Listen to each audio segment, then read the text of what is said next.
السلام علیکم ویورز، میں ناز شاہ آپ کے ساتھ ہوں۔ آج میں آپ کے ساتھ شیئر کروں گی کہ نمرود لعین کی موت کس طرح واقع ہوئی، کیسے حضرت ابراہیم علیہ السلام نے اس کو اسلام کی دعوت دی۔ اللہ تعالیٰ کا حضرت ابراہیم علیہ السلام کو حکم ہوا کہ زمین بابل پہ جا کر نمرود لعین سے اللہ کی دین کی دعوت دو۔ تو حضرت ابراہیم نمرود کے سامنے گئے اور آپ نے فرمایا کہ اے نمرود کہو لا الہ الا اللہ ابراہیم رسول اللہ۔ نمرود نے کہا کہ اے ابراہیم تیرے خدا سے مجھے کچھ حاجت نہیں، اور تو یہ بھی دیکھنا کہ آسمان کی مملکت بھی میں تیرے اللہ سے چھین لوں گا۔ اس کے جواب میں حضرت ابراہیم نے کہا کہ اے ملعون تو آسمان پر کس طرح جائے گا؟ وہ بولا میں آسمان پر جانے کی تدبیر کرتا ہوں۔ تب اس ملعون نے اپنے درباریوں کو حکم کیا کہ 4 گدھوں کو پالیں۔ جب وہ گدھ بڑے ہو گئے تو اس نے ایک تابوت بنوایا، لیکن اس کی سمجھ میں یہ نہیں آتا تھا کہ اب کیا کیا جائے کہ اڑ کر آسمان پر جائے۔ وہ بہت حیران پریشان تھا، اسے کوئی تدبیر نہیں سوچ رہی تھی۔ شیطان مردود بھی اس کے ہم نشینوں میں آ کر بیٹھ گیا اور کہنے لگا کہ تابوت کی چاروں کنارے 4 گدھوں کو باندھ دو، 1 رات تک گدھوں کو بالکل بھوکا رکھو، بعد اس کے ہر ایک کے سامنے اوپر کی طرف گوشت باندھ کر لٹکا دو۔ جب یہ چاروں گدھ گوشت کھانے کا ارادہ کریں گے تب تجھ کو اڑا کر آسمان کی طرف لے اڑیں گے، اور تھوڑے ہی عرصے میں تابوت سمیت تجھے آسمان پر پہنچا دیں گے۔ جب تو وہاں پہنچ جائے گا تو ابراہیم کے خدا سے سلطنت فوراً چھین لینا، اور پھر اپنا تسلط وہاں پر قائم کر دینا، اور اپنے ہمراہ ایک نوکر کو بھی لے لینا۔ جب ایک روز اوپر گزرے گا ٹیلے اور پہاڑ روئے زمین کے یکساں معلوم ہوں گے، اور جب تو دوسرے دن زیادہ بلندی کی طرف جائے گا تو تجھے بادل نظر آئیں گے اور زمین نظر آنا بند ہو جائے گی۔ اس ابلیس لعنت اللہ نے اسے کہا، اور نمرود بادشاہ نے اس کو سنا، اور پھر نمرود نے ویسا ہی کیا، اور اس نے ایک مصاحب کو اپنے ساتھ لے کر اس تابوت پر سوار ہو کر آسمان کی طرف اڑنے لگا۔ جب کچھ بلند ہوا تو اپنا تیر کمان سے لگا کر اس نے چاہا کہ آسمان کی طرف تیر پھینکے۔ اس وقت اس کے نوکر نے کہا کہ اے مردود بادشاہ تو یہ کیا کرتا ہے؟ اس نے کہا کہ آسمان کے خدا کو تیر لگا کر ملک آسمان اس سے چھین لیتا ہوں۔ اس نوکر نے کہا کہ اے نمرود تو جس کو تیر لگانا چاہتا ہے وہ خدا اس کے لائق نہیں۔ ارے وہ تو سچا خدا ہے کہ جس کو ابراہیم پوجتا ہے، اور اس کا نام قہار و جبار بھی تو ہے، اور تو سب سے بدبخت ہے۔ تب نمرود پلید کو بہت زیادہ غصہ آیا، اور اس نے اس نوکر کو وہاں بلندی سے دھکیل کر نیچے گرا دیا۔ فوراً اللہ تعالیٰ کے حکم سے حضرت جبرائیل علیہ السلام نے آ کر اس کو بے حساب و کتاب بہشت میں لے گئے، اور اس نوکر کو حضرت جبرائیل نے تھام لیا اور وہ بچ گیا۔ بس نمرود نے آسمان کی طرف تیر لگایا۔ اس وقت جناب باری تعالیٰ سے حکم آیا کہ اے جبرائیل نمرود کے تیر کو لے کر مچھلی کی پشت پر زخمی کر کے اس کا خون نمرود کے تیر کے ساتھ لگا کر واپس پھینک دو، تاکہ کوئی دشمن بھی میری درگاہ سے محروم واپس نہ جائے۔ تب حضرت جبرائیل نے اس تیر کو لے کر مچھلی کے پاس آئے۔ مچھلی نے کہا اے جبرائیل اس کو کیا کرو گے؟ حضرت جبرائیل نے کہا کہ اللہ کا حکم ہوا ہے کہ اس تیر کو تیری پیٹھ کے خون سے آلود کر کے نمرود کی طرف واپس پھینک دوں، تاکہ وہ خدا کی درگاہ سے نا امید نہ ہو کے جائے۔ یہ سن کر مچھلی نے درگاہ الہی سے نہایت ادب سے گزارش کی کہ یا الہی تو اس بے گناہ کو دشمن کے تیر سے کیوں مارتا ہے؟ تب اللہ تعالیٰ کی طرف سے آواز آئی کہ اے مچھلی इस वक्त जो तुझे रंज होता है दूसरी बार कभी हरगिज़ ना होगा और तुझको कभी तकलीफ़ कोई नहीं पहुँचेगी। बस हज़रत जिब्राइल ने नमरूद के तीर में मछली का खून लगाकर इस मलऊन की तरफ दोबारा फेंक दिया। जब नमरूद ने अपनी तीर को खून आलूद देखा तो वो बहुत ज़्यादा खुश हुआ और कहने लगा कि मेरा आने का जो मकसद था वो तो पूरा हो गया। अब आसमान के खुदा को भी नाउज़ुबिल्लाह मैंने मार डाला है। बस जो उसने गोश्त गिद्धों के लिए ऊपर की तरफ बांधा था उस गोश्त को उसने वहाँ बुलंदी से उतार कर नीचे की तरफ लटका दिया। गिद्धों ने गोश्त जब नीचे की तरफ देखा तो उन्होंने नीचे जाने का कष्ट किया ताकि गोश्त खा सकें।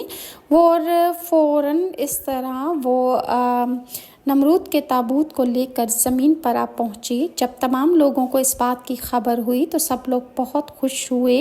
कुछ लोग तो खुशी से बेहोश हो गए और इसके बाद सब तरफ ये वो नमरूद चर्चा करने लगा कि मैंने आसमान के खुदा को नाउज़ुबिल्लाह मार डाला है।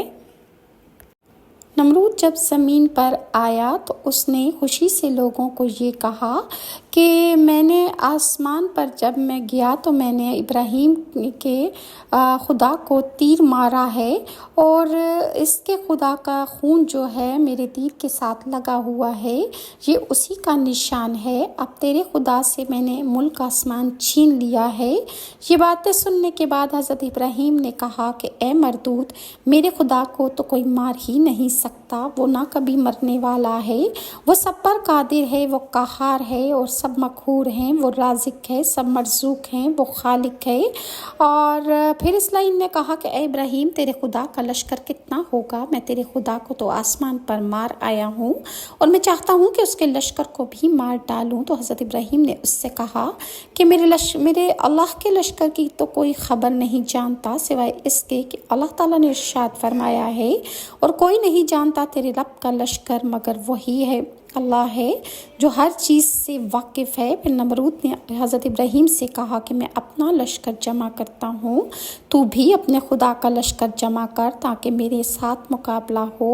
हज़रत इब्राहीम ने फरमाया कि ए मरदूद, तू अपना लश्कर जमा कर, मेरा खुदा कुन फ़यकून में जमा कर देगा। तब उस मरदूद ने मशरिक़ और मग़रिब, रूम और तुर्किस्तान और हिंद से तमाम लश्कर फ़ौजें बुला कर जमा की। 300 फरसंग यानी 900 कोस तक इसके लश्कर की छावनी पड़ी हुई थी और वो मरदूद तकरीबन 60 बरस तक इसी ख़याल बातिल और फ़िक्र बेहुदा में पड़ा रहा और लश्कर जमा करता रहा।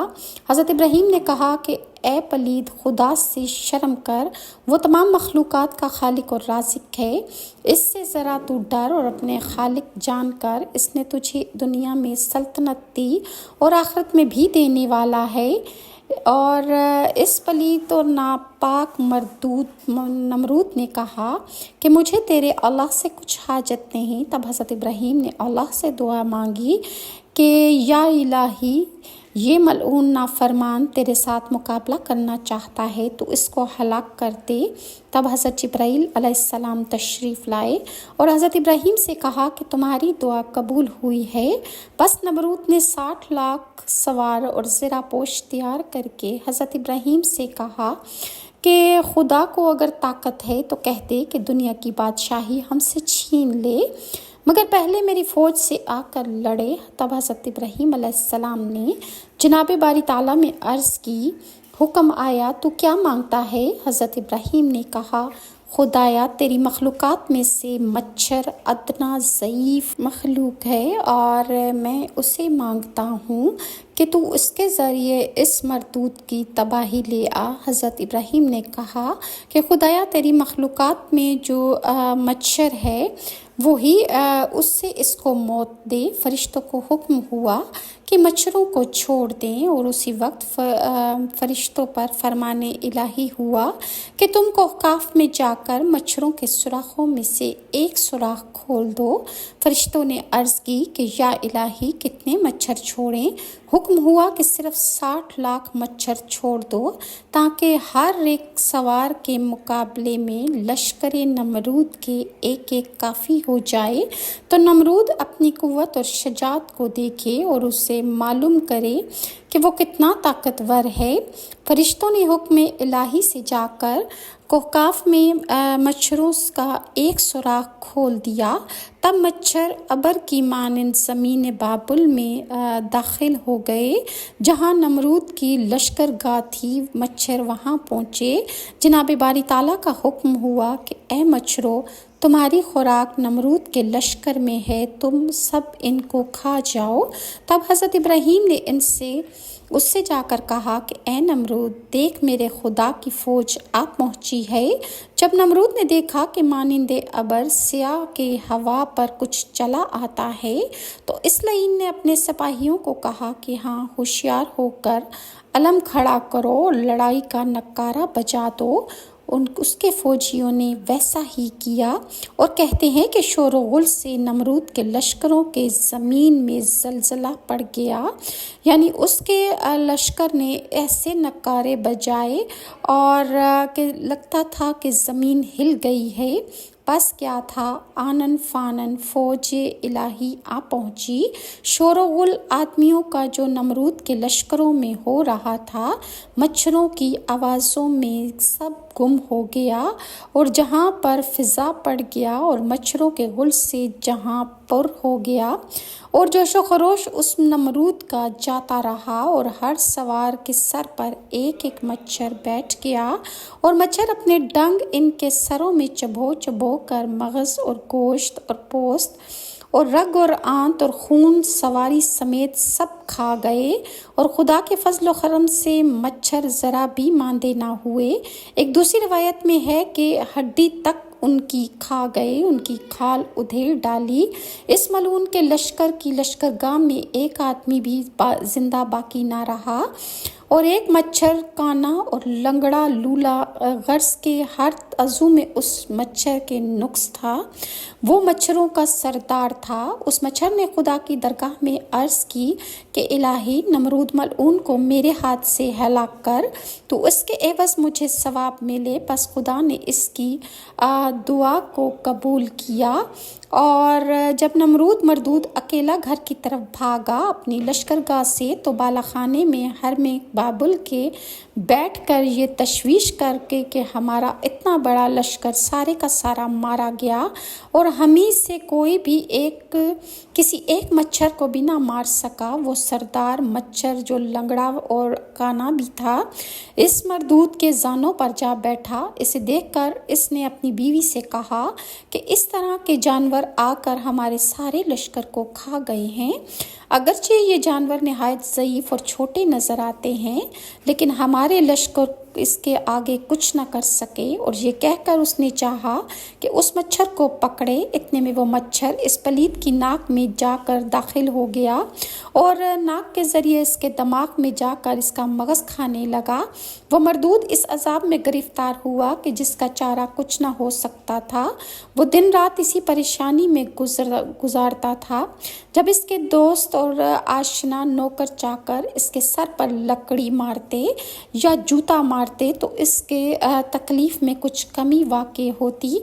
वो मच्छर इसके दिमाग में घुस चुका था। थोड़ी देर के लिए जब मच्छर सुकून लेता तो नमरूद को चैन आ जाता, लेकिन जब वो दोबारा नमरूद को डंग मारता तो नमरूद कहता कि मेरे सर में डंडा, लकड़ी या कोई जूता टाइप चीज़ मारो, जिससे उसकी तकलीफ़ में कमी वाक़ई होती थी। बाद 40 दिन और रात के हज़रत इब्राहीम अलैहिस्सलाम के पास वही नाजिल हुई कि ए इब्राहीम, तू नमरूद मलून के पास जाओ और मेरी तरफ इसको बुलाओ और हक़ की दावत दो और इसको सीधी राह दिखाओ ताकि इसका कुछ भला हो सके। जब हज़रत इब्राहीम अलैहिस्सलाम ने खुदा के हुक्म से नमरूद के पास जाकर कहा कि ए नमरूद, पढ़ो ला इलाहा इल्लल्लाह इब्राहीम रसूलुल्लाह। नमरूद मलून ने ये बात सुनकर कहा कि वो और तू कौन है कि मैं गवाही दूँ उसकी वहदानियत की और तेरी रसालत की। हज़रत इब्राहीम ने फरमाया कि अगर तेरे घर की सब चीज़ें गवाही दें कि खुदा एक है और मैं उसका रसूल हूँ तब तू ईमान ले आएगा। बस इतने में तमाम फर्श फरूश और छत, पर्दे, आलात और हर चीज़ ने बा आवाज़ बुलंद कहा ला इलाहा इल्लल्लाहुल मुल्कु اور نمرود نے کہا کہ تمام اسباب و آلات گھر کا جلا کر دریا میں ڈال دو، چنانچہ ویسا ہی کیا گیا۔ نمرود پلید نے حضرت ابراہیم سے کہا کہ اب پھر کون بولے گا کہ تیرا خدا ایک ہے اور تو اس کا رسول برحق ہے؟ حضرت ابراہیم نے فرمایا تمام در و دیوار اور ستون اور مکانات اور ہر چیز اس بات کی شہادت دے گی۔ اسی وقت تمام در و دیوار، چھت، ہر چیز بولنے لگی کہ لا الہ الا اللہ لہ الملک الحق المبین۔ اور پھر نمرود نے جب ان سب شے کو بھی در و دیوار، مکان، ستون سب کھدائی کروائے اور جلا ڈالے، پھر نمرود ملعون نے کہا کہ اے ابراہیم اب بتاؤ کون تمہارے خدا کی گواہی دے گا اور تمہاری رسالت کی گواہی دے گا؟ حضرت ابراہیم نے فرمایا کہ تیرے بدن کی پوشاک گواہی دے گی۔ پھر اسی وقت کپڑوں نے گواہی دی اور اس مردود ملعون نمرود نے اپنے کپڑے بھی اتار کر جلا ڈالے۔ پھر پلید نابکار نے حضرت ابراہیم سے کہا اور کون بولے گا؟ پھر اسی وقت جبرائیل علیہ السلام نازل ہوئے اور حضرت خلیل اللہ سے کہنے لگے کہ اے ابراہیم، تمام کافروں نے موت کے وقت خدا کی وحدانیت کا اقرار کیا تھا، مگر یہ مردود کافر ہرگز ایمان نہیں لائے گا اور قیامت تک اس پر عذاب شدید ہوگا۔ اور ایک حدیث میں آیا ہے کہ جس وقت عبداللہ ابن مسعود نے ابو جہل کا سر کاٹنا چاہا، اس وقت ابو جہل نے کہا کہ اے عبداللہ، تم اپنے محمد سے کہہ دو کہ جب سے میں اس کو دشمن جانتا ہوں تب سے یہی بولتا ہوں کہ وہ رسول خدا نہیں۔ بس قیامت کے دن حشر کے میدان میں حضرت بلال حبشی نماز کے لیے اذان دیں گے، اشہد ان لا الہ الا اللہ و اشہد ان محمد الرسول اللہ۔ یہ سن کر ابو جہل وہاں بھی بولے گا محمد خدا کا رسول نہیں۔ بس یہ دونوں مردود ابو جہل اور نمرود دنیا میں بڑے کافر تھے اور آخرت میں بھی ہمیشہ عذاب ان پر مسلط رہے گا۔ حضرت جبرائیل نے آ کر حضرت ابراہیم سے کہا کہ اس ملعون کی اجل کا وقت آ چکا ہے اور اب کچھ دن باقی نہیں ہیں۔ جس گھڑی وہ مچھر اس کی ناک سے نکل کر چلا گیا، وہ مردود وہیں جہاں تھا مر گیا اور جہنم واصل ہوا اور قیامت تک عذاب میں مبتلا رہے گا۔ اور ایک روایت میں ہے کہ نمرود کے سر پر سونٹا مارنے کے لیے ایک نوکر مقرر تھا۔ جب شب و روز اس کو سونٹا مارا جاتا تو اس کو کچھ قرار اور آرام آ جاتا۔ اسی طرح جب رات دن سونٹے لگاتے 40 دن گزرے تو نوکر جو سونٹے مارنے پر مقرر تھا وہ ناچار ہوا اور آخر غصہ ہو کر ایک ہی دفعہ اس نے نمرود کے سر پر ایسا سونٹا مارا کہ اس مردود کا سر کے 2 ٹکڑے ہو گئے اور اس کا سر پورا بھیجا نکل کر باہر آ گیا اور اسی حالت میں اس کی جان نکل گئی اور جہنم میں وہ داخل ہو گیا اور وہ مچھر مغز کھا کر کافی بڑا ہو گیا تھا۔ سر کے پھٹ جانے سے وہ مچھر باہر نکل آیا اور آزاد ہو گیا۔ یوں ایک مردود ملعون نمرود کی موت اللہ تعالیٰ نے ایک معمولی مچھر کے ہاتھوں کی تھی، اور اللہ تعالیٰ مجھے اور آپ کو راہ ہدایت پر چلنے کی توفیق عطا فرمائے، ہمارے رکوع اور سجود قبول و منظور فرمائے اور ہمیں موت تک ہدایت پر قائم رکھے۔ اگر ویورز آپ کو میری یہ ویڈیوز اچھی لگتی ہیں تو کائنڈلی لائک اور سبسکرائب ضرور کیجیے۔ نیکسٹ ویڈیو تک کے لیے ناز شاہ کو اجازت دیجیے۔ اللہ حافظ۔